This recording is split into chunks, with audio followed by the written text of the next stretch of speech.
জিবরিল আমিন সহিহ মুসলিম শরীফে হাদিসে পাক আছে, আবু সাঈদ খুদরি রাদিয়াল্লাহু তাআলা থেকে বর্ণিত, আল্লাহর হাবিবের কাছে এসে বললেন, ইয়া রাসূলুল্লাহ, আপনি কি কোনো সমস্যা অনুভব করছেন?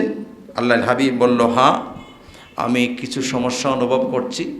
তখন জিবরিল আমিন বললেন, বিসমিল্লাহি আরকিকা মিন কুল্লি শাইইন ইউযিকা মিন শাররি কুল্লি নাফসিন আও আইনিন হাসিদিন আল্লাহু ইয়াশফিকা বিসমিল্লাহি আরকিকা।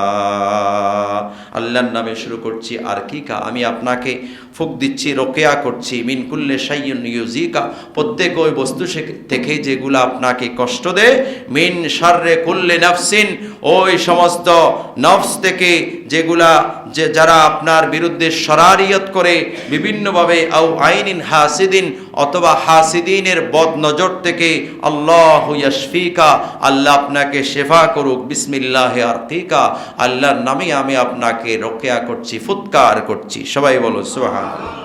এই দোয়া জিবরিল আমিন আল্লাহর হাবিবকে বললেন। এভাবে আরও অনেকগুলি দোয়া আছে। হযরতে সাওবান রাদিয়াল্লাহু তাআলা থেকে বর্ণিত, তিনি বললেন, ইয়া রাসূলুল্লাহ, আমি এই জায়গায় ব্যথা অনুভব করছি। আল্লাহর হাবিব বলল, দা ইয়াদাকা, তোমার হাতকে সেখানে রাখো এবং ওয়াকুল বিসমিল্লাহ সালাসা, এবং 3বার বিসমিল্লাহ পড়ো, ওয়াকুল আউযু বিইজ্জাতিল্লাহি ওয়া কুদরাতিহি মিন শাররি মা আজিদু ওয়া উহাদিরু সাবা। তুমি 7বার এই দোয়া পড়ো। হযরতে সাওবান বলল, আমি সেভাবে পড়লাম, আল্লাহ পাক আমার ব্যথা ভালো করে দিয়েছে। সবাই বলুন সুবহানাল্লাহ।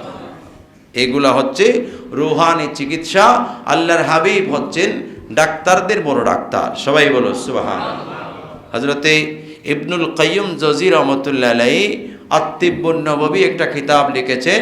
সিহাসিত্তা থেকে প্রত্যেক হাদিসের কিতাবে একটা কিতাবুত তিব আছে, চিকিৎসা পর্ব, সেখান থেকে সেই হাদিসগুলা, দোয়াগুলা তিনি সেখানে এনেছেন এবং বললেন, রসুলে পাক হচ্ছে দুনিয়াতে কিয়ামতের আগের দিন পর্যন্ত যত ডাক্তার বের হবে, যত চিকিৎসা বের হবে, সবার উপরে হচ্ছে মুহাম্মাদুর রাসূলুল্লাহর প্রেসক্রিপশন চিকিৎসা। সবাই বলো সুবহানাল্লাহ।